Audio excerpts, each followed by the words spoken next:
Hello, and welcome to Cybersecurity Today. I'm your host, Jim Wiggins, here to bring you the most current and essential developments in computer security. In just 30 minutes, our action-packed program will engage you in compelling conversations and keep you informed about the world of cybersecurity. Our talk show newscast format caters to a wide audience, from novices to seasoned experts. If you're new to cybersecurity, we'll equip you with knowledge and tools necessary to learn how to safeguard computer systems. For our more experienced viewers, we offer insights from leading cyber experts, shedding light on the future of the industry. So sit back and enjoy as we delve into an informative and entertaining exploration of cybersecurity.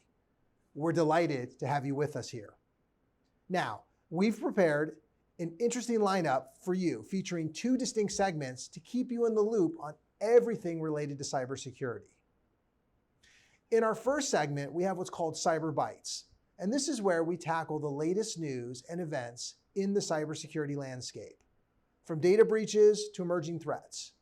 If you want to stay informed on cutting-edge developments, don't miss the Cyber Bites segment. We have a lot to discuss, and we can't wait to share these critical updates with you, so please stay tuned. Then, in our second segment, we're thrilled to feature Ms. Sushila Nair, the Vice President of ISACA's Greater Washington D.C. chapter. She's a distinguished leader in cybersecurity, known for her extensive experience and significant contributions to the field. Sushila will share her insight on the chapter's initiatives, challenges, and successes in our region of Washington, D.C., and discuss the broader implications for cybersecurity professionals and enthusiasts alike. Okay, so let's get into the Cyber Bites and talk about what's going on in the cybersecurity industry. The Cybersecurity and Infrastructure Security Agency, also known as CISA, has issued a warning about 4 critical vulnerabilities in the Juniper JWeb interface. This is a web-based management tool for Juniper network devices. These flaws, which have been exploited by attackers since July of this year, allow remote code execution without authentication. Federal agencies have been urged to patch the vulnerabilities by November 17, 2023, or disable the JWeb interface if possible. The flaws affect a full range of different types of Juniper devices, from version 12.3 all the way up to version 20.3. Juniper has released security updates and mitigation advice for customers. In other news, Microsoft has released its monthly security updates, fixing 58 vulnerabilities, as well as 5 zero-day exploits that have been exploited by a number of hackers. The updates cover various products, including Windows, Azure, Office, and even Microsoft Edge. Among the most serious bugs are 3 that could allow attackers to gain full control of a system by exploiting the Windows cloud files, the Windows Desktop Windows Manager, or the Windows Smart Screen features. Users are advised to install the updates as soon as possible to protect their devices from potential attacks. Other vendors such as Cisco, Citrix, Google, and Juniper have also released security updates or advisories this month. In other news, a cybersecurity gang that has been hacking American companies for the last 2 years is still at large, despite the FBI knowing the identities of some of its members. The hackers, who call themselves Scattered Spider, have targeted casino operators MGM Resorts and Caesars Entertainment, among others, and have used aggressive tactics such as ransomware, sextortion, and even violent threats. Cybersecurity experts and victims have expressed frustration over the lack of arrests and cooperation from law enforcement. The FBI has said it is investigating the hacks, but has faced difficulties due to the hackers' loose structure, the reluctance of some victims to report the incidents, and the shortage of manpower. The hackers are mostly based in Western countries, including the US, and communicate through social messaging apps. That wraps up the latest headlines making waves in the world of cybersecurity. We're about to take a short break, but don't go anywhere.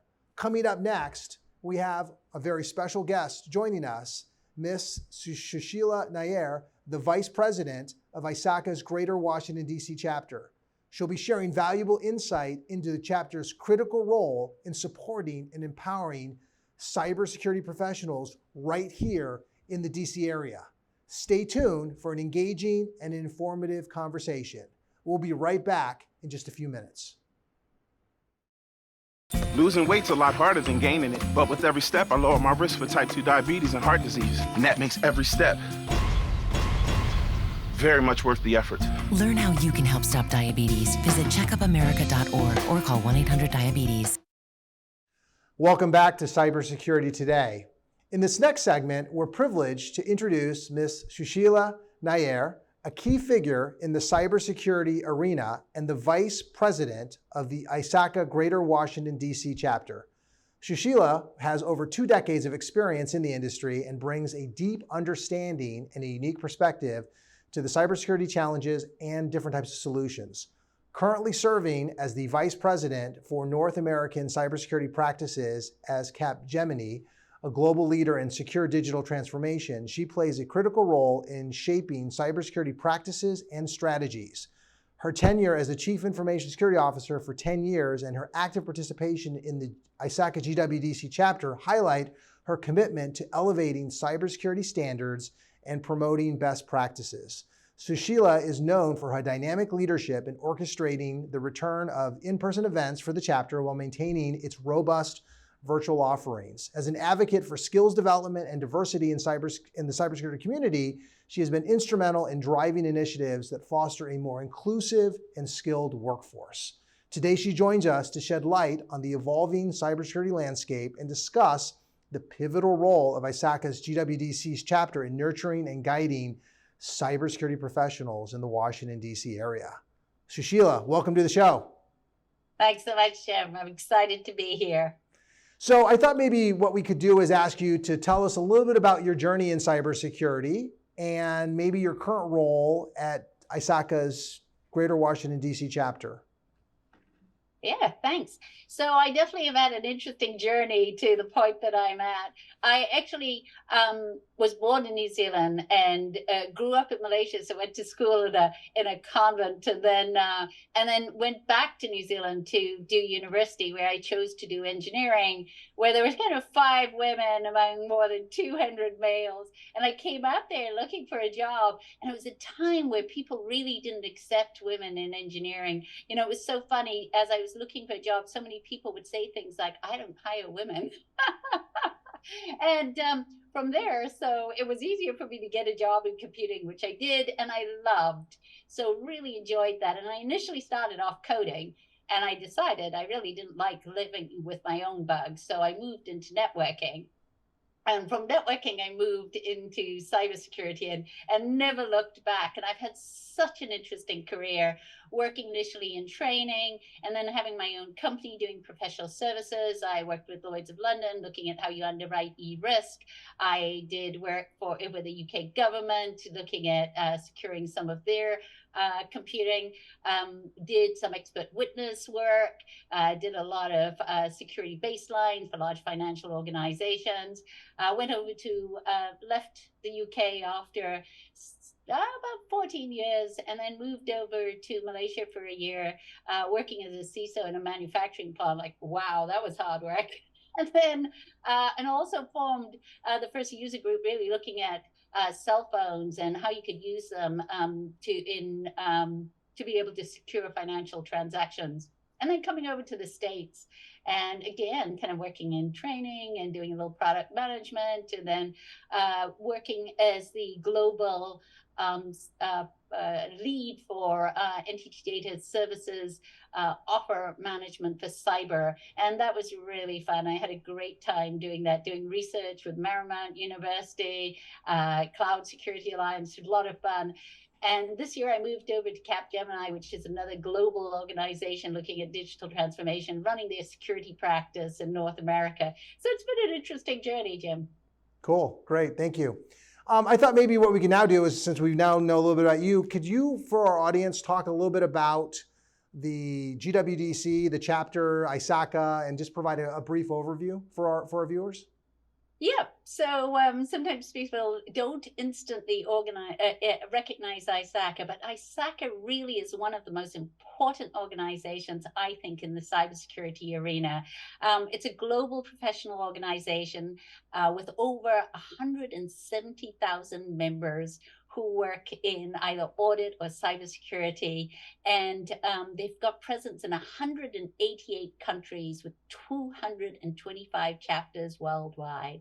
And they really recognize ISACA itself, its guidance, some wonderful things like COBIT and guidance around audit and credentials and educations and certifications. We've got some of the best recognized certifications in the world, and training and community. And ISACA Greater Washington, D.C. is in fact the largest chapter in the world with over 5,000 members. And when I joined, we were actually the fourth largest. And we're so excited about the journey that it took us to become the largest chapter in the world. And our mission really is to enable our members to be able to be the very best in their profession. And how we do that is we provide virtual conferences. We do a lot of training events. In fact, we've been very lucky, Jim, to have you training our certification course, and just lately the AI course, which is absolutely my favorite course of the year. Loved it. So we run certification courses around ISACA certifications, most of which cybersecurity and audit professionals recognize, like CISA, CISM, CCAK, which is the new cloud audit qualification. We were the first chapter, I think, to actually run that. And now with the emerging technologies, the CET certification, we're also running some of those classes. So all of those certification classes, enabling people to gain well-recognized certifications to do those exams. And we also run special courses that are really around emerging trends and knowledge that our members should have, like PowerShell for auditors. Love that. And then, as I mentioned, the wonderful AI course that's really bringing our members up to speed. And we offer these training courses, not just to our members, but in fact to anybody. Non-members can also sign up as well. We also recognize that what's absolutely critical in our profession is having a tribe, right? When really the cybersecurity and audit profession is a community. It's really smaller community than one would imagine, and we really need to network with each other to be able to learn from each other, to be able to provide guidance. And I often say, that your next job will come from someone you know. So also, when you're looking at your career, having all of those opportunities. So networks are incredibly important. And we complement those training courses, those certifications with social events so that our members can actually hang out with other cybersecurity and audit professionals to learn and leverage their skills and just learn more about their careers. So really a lot of capabilities there. And beyond that, we give a lot of opportunities as well for volunteers. I often say, from a leadership perspective, people that work in my organization at Capgemini, when they say to me, hey, I really would like to know how I could progress my career. How can I learn leadership skills? And I say, you know what? Go volunteer for your ISACA chapter. Let me tell you, getting 30, 25 volunteers even to set up a conference or an event, you're not paying them anything. Instead, you're just inspiring them to believe in this vision, right? That really creates wonderful leadership skills. And throughout my, as I've progressed through my career, I still maintain my membership and my activity in ISACA because it's a wonderful way to learn, experiment, try different things. And I really recommend to complement all of that certification and networking to learn leadership skills by actually becoming involved with, your local ISACA board. Understood. I'd like to ask now in terms of specifically challenges, right? So if you had to think about it for a moment, what do you think are some of the more pressing cybersecurity challenges that are facing the greater Washington, D.C. area today? Anything in particular beyond the fact that we're always worried about a government shutdown? What other kind of challenges are we running into? Yes, yes, yes. Um, so, I think we really have some larger challenges than many regions because we're really a prime target for cyber attacks because we have this incredible concentration of government agencies, defense contractors, critical infrastructure. So it really makes us a huge target.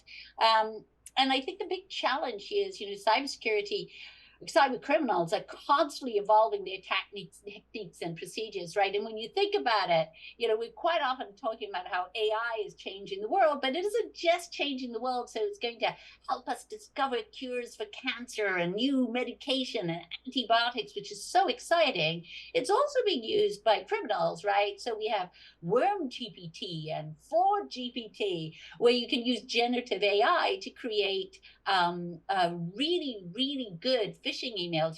The way that today we often train people, look for errors in the grammar errors and all of the rest. AI makes phishing emails so much harder to detect. So really that changing and evolving attack surface makes it very complex. And I've seen people even talk about this new era of haves and have-nots. In other words, companies that will have the money and capability to defend themselves with AIs. And as criminals adopt AI, what about the have-nots, right? So real challenges as the AI evolves and understanding how to leverage it and also how to defend against it. And then, of course, the shortage of cybersecurity professionals, an endless, subject. I mean, we see, for instance, NATO, the US calling out, cyber as being the fifth domain. Why should people, when they go to war, turn up in person when you could simply bring down someone's electrical grid or, a hospital system by attacking from a cyber perspective? And so this shortage of cybersecurity professionals means that we're often unable to defend ourselves well. And we see that when we have successful attack after successful attack, right? So really having the right skills, right trained people. And, if you take up cybersecurity, let's face it, it's not a point in time knowledge. You have to really have a passion for cybersecurity. It's just not a job. And I always say it's a career because it's constantly evolving. So the challenge to keep up in knowledge, and that's where I think the chapter really steps in. And then we also see, right, this rise of supply chain attacks, things like MoveIt. MoveIt was a huge attack around some file transfer software that was infiltrated with large quantities of U.S. government agencies being attacked as well through this. So, ransomware and the evolution of ransomware. So, those are really challenges that we face in this area. And because we're such great targets, we face them even more than other areas because we have such useful and interesting information to criminals and to nation states, right? And also the capability to impact infrastructure becomes, again, a very important point. Understood, understood. I'd like to now talk a little bit about collaboration. So you've talked a lot about the kind of the threat space. You've talked about the risk considerations within the area. I think you've done a pretty good job of that. But I'm curious as to how the GWDC, the Greater Washington D.C. chapter of ISACA, is collaborating with businesses and government agencies, either in terms of trying to promote understanding and awareness of these issues or potentially offering maybe best practices and solutions. Can you talk about that for a moment? Yes, I think it is very much about educating people that make policies, so that they understand that they need to also run programs. This is about defending our nation. So it really goes right up to, making policies at a government level to understand that we have to focus on creating yet more defenders and having cybersecurity knowledge. So ISACA actually has its own lobby, which I think is fantastic. And once a year, they'll have a day on the Hill where they invite ISACA members and ISACA GWDC. This is our home territory we always participate, and we actually go and talk to local members of Congress to be able to explain to them some of the challenges in this space, and also educate them about ISACA's role so that we can play a part in advice and guidance around deeply technical subjects. So that's one area where we're really kind of educating policymakers. The second area is we're so lucky in this area. We have NIST just down the corner, and I know you've interviewed some NIST people before, and really they're the people making the standards, and we often invite them as speakers to be able to educate our members, and so that collaboration of them bringing out their knowledge into our membership. And then, of course, the best of worlds is that collaboration between public and private sector. And so we very much as well include the private sector in our conferences, our speakers, and we run an enormous amount of events. More than once a month. So we run conferences, virtual conferences, as well as a few times a year we run in-person events. We run social events as well.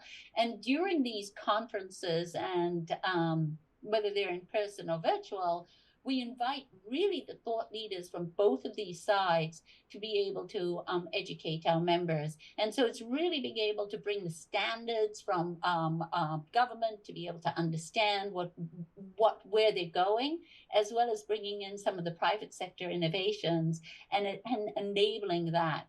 And then ISACA Global themselves actually have working groups to address particular areas of development. And for instance, I'm on their emerging trends working group, and that's really wonderful. So you can also work on a global basis with other people that are ISACA members to be able to build out, more information, blogs, be able to help educate the greater public about all of this. So that's some of the collaboration that we do on that scale. And oh, by the way, we also collaborate with education. We have chapters in most student chapters in a lot of universities. So for instance, Marymount, and we have a chapter going at Nova.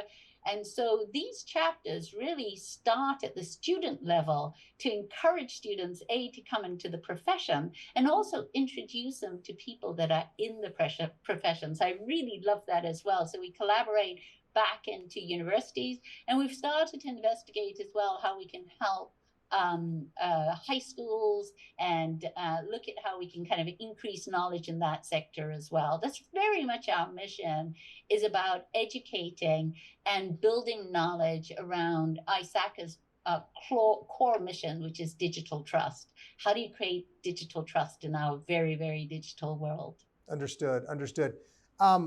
I do want to get into a little bit about diversity and inclusion, and I'm curious, just given your role at GWDC, maybe you could talk a little bit about the representation of women in ISACA and the broader cybersecurity community. What are your observations? What are your thoughts on how do we try to recruit or promote or try to get more representation? Because it seems as if IT and cyber has been, unfortunately, kind of skewed as a male-dominated profession for so many years. Any thoughts on considerations and solutions? Especially cyber. When I first entered cyber, Jim, you just wouldn't believe it. I was frequently the only woman in the room. And I remember speaking at one conference where one gentleman actually asked if he could have coffee with 2 sugars and a milk. And, wow. Clearly he believed I was the wait staff rather than the conference speaker. I always was slightly tickled when I thought, when I went up on stage, he'd be thinking, what happened there? So really, so much about that is expectations, isn't it? It's just that stereotyping where you think, that's not what a cyber person looks like.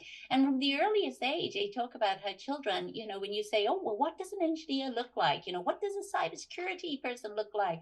And maybe in our minds, all of us think that they look like one of those people with the hoodies, right? That's how they always show the cyber person. It's the person hunched over the keyboard with a hoodie. But I think a lot of times this is around, what do we expect a cyber person to be? And so there's a lot of stereotypes, and then I think there's also a lot of gender bias, right? Because the problem is, in a heavily male-dominated field, really, the people that make those promotion decisions, the people that really need to be the mentors and sponsors are the males. And I must say, there's so many men that have come forward that are big advocates of diversity and inclusion, because they know we're never going to solve the workforce shortage without being a very welcoming profession, which we have struggled with in the past.